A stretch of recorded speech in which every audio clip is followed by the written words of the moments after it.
সুপ্রিয় দর্শক, আসসালামু আলাইকুম। আপনাদের সবাইকে স্বাগত জানাচ্ছি এখনকার আলোচনা। আপনাদের সঙ্গে আছি আমি সিরাজুল ইসলাম।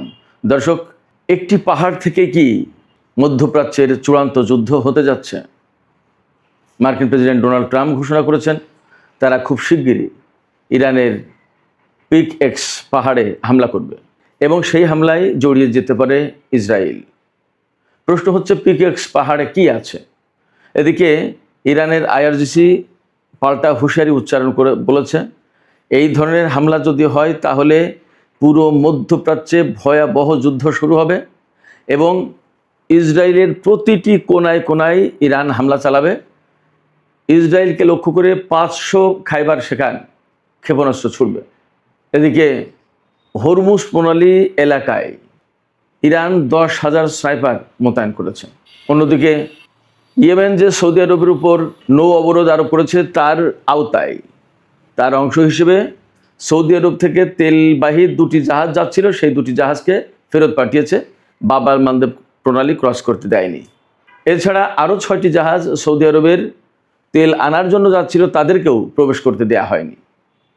এই পরিস্থিতিতে আন্তর্জাতিক বাজারে তেলের দাম আরও বেড়েছে এবং বর্তমানে কিছুক্ষণ আগের খবর, আন্তর্জাতিক বাজারে ব্রেন্ট ক্রুড অয়েল প্রতি ব্যারেলের দাম $94.72 পৌঁছেছে।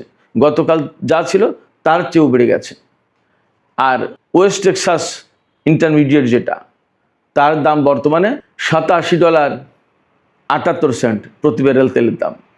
এই পরিস্থিতিতে একদিকে যেমন বিশ্ব অর্থনীতি এবং তেলের বাজার মারাত্মক রকমের অস্থিতিশীল হয়ে পড়েছে, তেমনি মার্কিন প্রেসিডেন্ট ডোনাল্ড ট্রাম্পের পিক এক্স পাহাড়ে হামলার ঘোষণা এবং তাতে ইসরায়েলের জড়িয়ে যাওয়া আর ইরানের পাল্টা হুঁশিয়ারি, এতে আরও ভয়াবহ উদ্বেগ, অস্থিতিশীলতা এবং বড় রকমের যুদ্ধের ঝুঁকি তৈরি করেছে। আসলে পরিস্থিতি যাচ্ছে কোথায়? ইরান, আমেরিকা এবং ইসরায়েলের মধ্যকার এই সংকট আসলে বিশ্বকে কোথায় নিয়ে ঠেকাবে এবং এর শেষ পরিণতি কোথায়? সুপ্রিয় দর্শক, আমরা এই সমস্ত বিষয় নিয়ে আজকের ভিডিওতে বিস্তারিত আলোচনা করব। আশা করি আপনারা শেষ পর্যন্ত সঙ্গে থাকবেন। আর ভিডিও ভালো লাগলে লাইক, কমেন্ট, শেয়ার করবেন এবং চ্যানেলটি সাবস্ক্রাইব করে সাথেই থাকবেন। দর্শক, চলুন প্রথমেই পিক এক্স পাহাড়ে মার্কিন প্রেসিডেন্ট যে হামলার হুঁশিয়ারি দিয়েছেন, কেন এই হুঁশিয়ারি দিলেন? পিক এক্স পাহাড়টা কি আছে সেখানে এবং সেখানে কেন ইসরায়েল জড়িয়ে যেতে চায়, আর ইরান বা এত ভয়াবহ যুদ্ধের অর্থাৎ পাল্টা হামলার, পাল্টা যুদ্ধের কেন হুঁশিয়ারি দিচ্ছে? পিক এক্স পাহাড়টা হচ্ছে ইরানের মধ্যাঞ্চলে যে নাতানজ পরমাণু কেন্দ্র যেটা ইস্পাহানে, সেই পরমাণু কেন্দ্রের কয়েক মাইলের ভেতরেই এই পিক এক্স পাহাড় অবস্থিত। সেখানে আমেরিকা, ইসরায়েল তারা বলছে ইরানের নতুন পরমাণু ঘাঁটি আছে, পরমাণু স্থাপনা আছে। সেই পরমাণু স্থাপনায় ইরান গোপনে হাজার হাজার নতুন সেন্ট্রিফিউজ স্থাপন করেছে এবং আগে ফোর্দো, নাতানজ সহ যে 3টি পরমাণু স্থাপনায় হামলা চালিয়েছিল, সেই জায়গা থেকে সমৃদ্ধ ইউরেনিয়াম, ইরানের হাতে যে 1000 পাউন্ড বা 450 কেজি মতো সমৃদ্ধ ইউরেনিয়াম, 60 মাত্রার ইউরেনিয়াম আছে, সেই ইউরেনিয়াম এই পিক এক্স পাহাড়ে নাকি আনা হয়েছে। এটা দাবি ইসরায়েলের। এই দাবি, এই তথ্য আমেরিকাকে জানিয়েছে। এখন ডোনাল্ড ট্রাম্প সেই তথ্য অনুযায়ী নতুন করে হামলা চালাবে পিক এক্স পাহাড়ে ইরানের পরমাণু কেন্দ্রে। আন্তর্জাতিক বা পশ্চিমা রিপোর্টগুলো বলছে যে এই পিক এক্স পাহাড়ে যে পরমাণু স্থাপনা ইরান তৈরি করেছে তা এখনও পুরোপুরি চালু হয়নি, নির্মাণাধীন। কিন্তু আমেরিকা, ইসরায়েল আগে এটা শেষ করে দিতে চায় এবং এখানে রাখা আছে ওই সমৃদ্ধ ইউরেনিয়াম। তবে পশ্চিমা গবেষকরা বা বিশ্লেষকরা বলছে যে পিক এক্স পাহাড়ে ইরান যে পরমাণু স্থাপনা তৈরি করেছে তা ধ্বংস করা মোটামুটিভাবে কোনোভাবেই সম্ভব না। তার কারণ হচ্ছে এটা অত্যন্ত পাহাড়ি এলাকায় অবস্থিত, প্রথম কথা। দ্বিতীয় কথা হচ্ছে যে এই মূল স্থাপনা, মূল কেন্দ্র যেটা, সেটা পাহাড়ের অনেক বেশি গভীরে এবং তার দরজাগুলো, যে প্রবেশ পথ, সেগুলো এমনভাবে তৈরি করা হয়েছে যা এই বাংকার বাস্টার বোমা দিয়েও ধ্বংস করা যাবে না, এমনভাবেই তৈরি করা হয়েছে। কারণ ইরানের বিভিন্ন সময়কার অভিজ্ঞতার আলোকে নতুন করে এই পিক এক্স পাহাড়ের পরমাণু স্থাপনা তৈরি করা হচ্ছে এবং এটা ওই রকমের শক্তিশালী প্রতিরক্ষামূলক ব্যবস্থা এখানে আছে, যার কারণে এটা সহজে ধ্বংস করা যাবে না। বিমান হামলা দিয়ে মূল কেন্দ্র ধ্বংস করা যাবে না। এই কেন্দ্র যদি নস্যাৎ করতে হয় বা এখান থেকে যদি সমৃদ্ধ ইউরেনিয়াম নিতে হয়, তাহলে এখানে স্থল অভিযান চালানো ছাড়া কোনো বিকল্প উপায় নেই। বাট স্থল অভিযান চালাতে গেলে সেটা হবে আরও অনেক বেশি ঝুঁকিপূর্ণ, অনেক বেশি প্রাণঘাতী এবং ভয়াবহ চ্যালেঞ্জিং। কারণ এত পাহাড়ের গভীরে গিয়ে অজানা অচেনা লোকেদের পক্ষে এখানে অভিযান চালানো কঠিন ব্যাপার। ঠিক যেহেতু এটা নতুন একটা প্রতিষ্ঠান স্থাপনা, সে কারণে তার প্রতিরক্ষার জন্য ইরান ওই রকমই সম্ভাব্য সব ধরনের উপায় অবলম্বন করেছে, সব ধরনের ব্যবস্থা রেখেছে। অতএব স্থল অভিযান চালাতে গেলে মার্কিন বা ইসরায়েলি সেনাদের প্রচুর ক্ষয়ক্ষতি হবে, তাতে কোনো সন্দেহ নেই। এখন প্রশ্ন হচ্ছে, এই যে ইসরায়েল এবং আমেরিকায় এই হামলায় জড়িত হবে বা এই হামলা চালাবে, ইরান কি করবে? ইরান এখানে পরিষ্কার করে বক্তব্য দিয়েছে, যদি এই ধরনের কোনো হামলা চালায় আমেরিকা ইসরায়েল, তাহলে ইরানের আইআরজিসির পক্ষ থেকে পরিষ্কার বার্তা দেওয়া হয়েছে যে একদম সাথে সাথেই ইসরায়েলের বিরুদ্ধে ভয়াবহ হামলা শুরু হবে, পুরো মধ্যপ্রাচ্যে হামলা ছড়িয়ে পড়বে এবং ইসরায়েলের প্রতিটি কোনায় কোনায় হামলা চালানো হবে, প্রতিটি কর্নারকে লক্ষ্যবস্তু করা হবে এবং অন্তত 500 খাইবার শেখান ক্ষেপণাস্ত্র ছোড়া হবে ইসরায়েলকে লক্ষ্য করে। খাইবার শেখান ক্ষেপণাস্ত্রটা কি? খাইবার শেখান ক্ষেপণাস্ত্র হচ্ছে হাইপারসনিক ক্ষেপণাস্ত্র। এই ক্ষেপণাস্ত্রের পাল্লা হচ্ছে 2000 কিলোমিটার, অর্থাৎ ইরান থেকে ছুড়লে 2000 কিলোমিটার দূরের লক্ষ্যবস্তুতে আঘাত হানতে সক্ষম এবং এটা 1.5 টন 1500 কেজি ওয়ারহেড বহন করতে পারে। একটা ওয়ারহেডের ওজন 1500 কেজি, অর্থাৎ 1.5 টন 37.5 মন। এইরকম একটা ওয়ারহেড বিস্ফোরিত হলে সেখানে কি হবে আপনি কল্পনা করেন। ইরান বলেছে অন্তত 500 খাইবার শেখান ইসরায়েলে মারা হবে। তাহলে ইসরায়েলের অস্তিত্ব থাকবে কিনা সেটা নিয়েই তো প্রশ্ন। এখানে আরেকটা তথ্য দিয়ে রাখি, আমেরিকা ইসরায়েলের কাছে কিন্তু হাইপারসনিক ক্ষেপণাস্ত্র মোকাবেলার কোনো প্রযুক্তি নেই। ফলে পিকেক্স মাউন্টেইনে বা এই পাহাড়ে আমেরিকা ইসরায়েল হামলা চালাবে কি চালাবে না তার হিসাব নিকাশ তারা করুক, সেই সিদ্ধান্ত তারা নিক। ইরান তার বক্তব্য কিন্তু পরিষ্কার করে দিয়েছে। অবশ্য মার্কিন প্রেসিডেন্ট ডোনাল্ড ট্রাম্প এর আগেও বলেছিলেন যে আমরা হামলা চালাতে পারি ইরানের পরমাণু স্থাপনা আবারও, কিন্তু তিনি তা করেননি। দেখা যাক এবার কি হয়। তবে ইরান এবার ব্যাপক মাত্রায় প্রস্তুত। তার বড় কারণ হচ্ছে আমরা গত কয়েকদিনের ইরানের হামলা যে ধরন দেখছি, তাতে ইরান যা করেছে মেইনলি মধ্যপ্রাচ্যের যত দেশে মার্কিন ঘাঁটি আছে তার প্রত্যেকটা ঘাঁটিতে ব্যাপকভাবে, আমি গতকালকেও বলেছি আজকেও বলি, radar system, early warning system, electronic warfare system, তারপরে যে সমস্ত গোয়েন্দা বিমান বা কমান্ড অ্যান্ড কন্ট্রোল সেন্টার হিসেবে কাজ করে যে সমস্ত বিমান, সেগুলোর উপর হামলা চালিয়েছে। KC-135, KC-17, KC-46 এই ধরনের রিফুয়েলিং ট্যাঙ্কার বিমান বা পরিবহন বিমান, এগুলোর উপর হামলা চালিয়েছে। প্রচুর পরিমাণে ড্রোন ক্ষতিগ্রস্ত হয়েছে, বিমানের হ্যাঙ্গারে হামলা চালিয়েছে। একটা F-15 জঙ্গি বিমান ধ্বংস হয়েছে, কয়েকটা F-35 বা F-16 এই সমস্ত বিমান ধ্বংস হয়েছে। বেশ কিছু সেনা নিহত হয়েছে। আমরা সবাই জানি সেই সেনাদের লাশ গতকাল আমেরিকা পৌঁছেছে, সেই লাশ রিসিভ করেছে মার্কিন প্রেসিডেন্ট ডোনাল্ড ট্রাম্প। এরপরে AP বার্তা সংস্থা AP, অ্যাসোসিয়েটেড প্রেস খবর দিচ্ছে যে ইরানের হামলায় অন্তত 500 সেনা আহত হয়েছে। নিহতের কথা বলছে না। 500 সেনা যদি আহত হয় তাহলে নিহত কতগুলো হতে পারে মোটামুটি একটা কল্পনা করা যেতে পারে। তার মানে ইরান কিন্তু যথেষ্ট প্রতিরোধমূলক হামলা চালাচ্ছে এবং অ্যাগ্রেসিভ হামলা চালাচ্ছে, ডিফেন্সিভ না। এখন ইরান অনেকটা অফেন্সিভ। তো যে কথা বলছিলাম, মধ্যপ্রাচ্যের এই যে সিস্টেম, রেডার এই সমস্ত সিস্টেম, এইগুলো ধ্বংস করে দিয়ে আমেরিকাকে প্রকৃতপক্ষে কানা করে দিচ্ছে, অন্ধ করে দিচ্ছে। আমেরিকা তার প্রতিরক্ষা ব্যবস্থা ঠিক রাখতে পারছে না।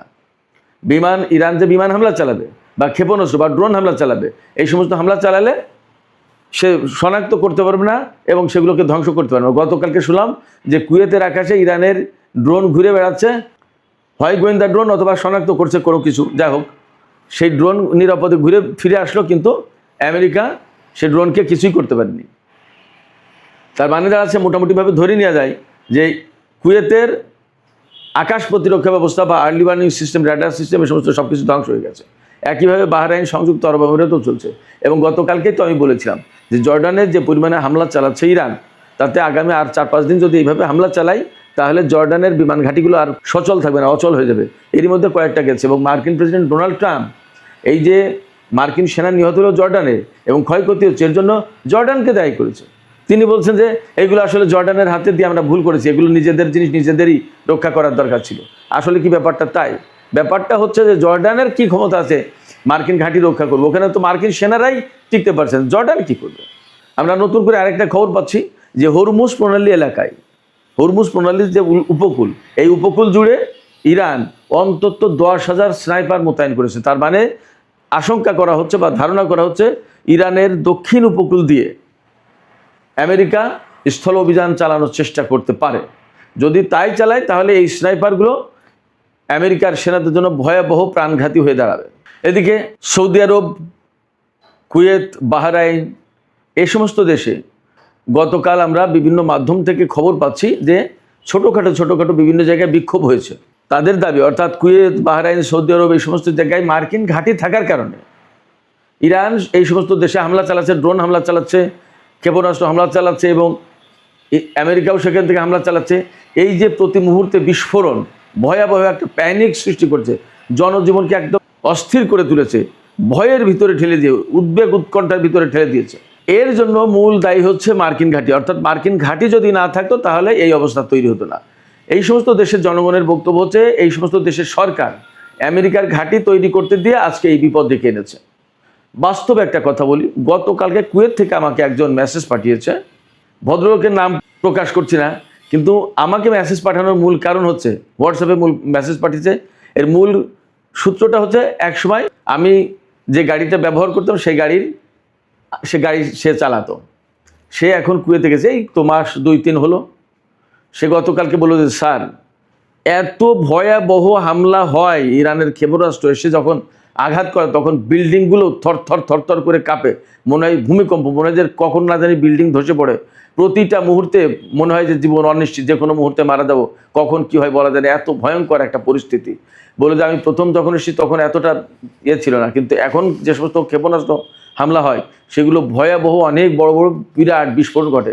বললো যে বিস্ফোরণ যখন ঘটে তখন আগুনের হলকা ছোটে। এইগুলো তো প্রতিনিয়ত, প্রতিদিন, প্রতিক্ষণ বাহরাইন, কুয়েত, সৌদি আরব, সংযুক্ত আরব আমিরাত, কাতার, জর্দান এই সমস্ত দেশের জনগণকে দেখতে হচ্ছে, এই প্যানিকের ভেতরে তাদেরকে থাকতে হচ্ছে। শুধু তাই না, ইরান যে শুধুমাত্র মার্কিন ঘাঁটিতে হামলা চালাচ্ছে ব্যাপারটা তা কিন্তু এখন না। গতকালকে বাহরাইনের একটা হোটেলে যেখানে মার্কিন সেনারা ছিল সেই হোটেলে ইরান ড্রোন হামলা চালিয়েছে এবং সেই হোটেলে আগুন জ্বলছে, ড্রোন বা ক্ষেপণাস্ত্র হামলা চালিয়েছে, আগুন জ্বলছে। তো সেখানে হোটেল, তো সেখানে তো বেসামরিক লোকজন থাকার কথা। এবং এই যে হোটেলের খবর ইরান পাচ্ছে কি করে? বিভিন্ন দেশের বেসামরিক লোকজন ইরানকে তথ্য দিচ্ছে যে এখানে মার্কিন সেনা আছে বা এই ঘাঁটিতে এই আছে, ইরান সেখানে হামলা চালাচ্ছে। তো এই পরিস্থিতিতে যা দাঁড়াচ্ছে যে এই সমস্ত দেশে একসময় বড় রকমের গণবিস্ফোরণও ঘটে যেতে পারে, কিছু বলা যাচ্ছে না যা পরিস্থিতি। একসময় সরকার বিরোধী আন্দোলনও তৈরি হয়ে যেতে পারে যা পরিস্থিতি। কোনো কিছু আসলে বোঝা মুশকিল, নিশ্চিত করে বলা যাচ্ছে না।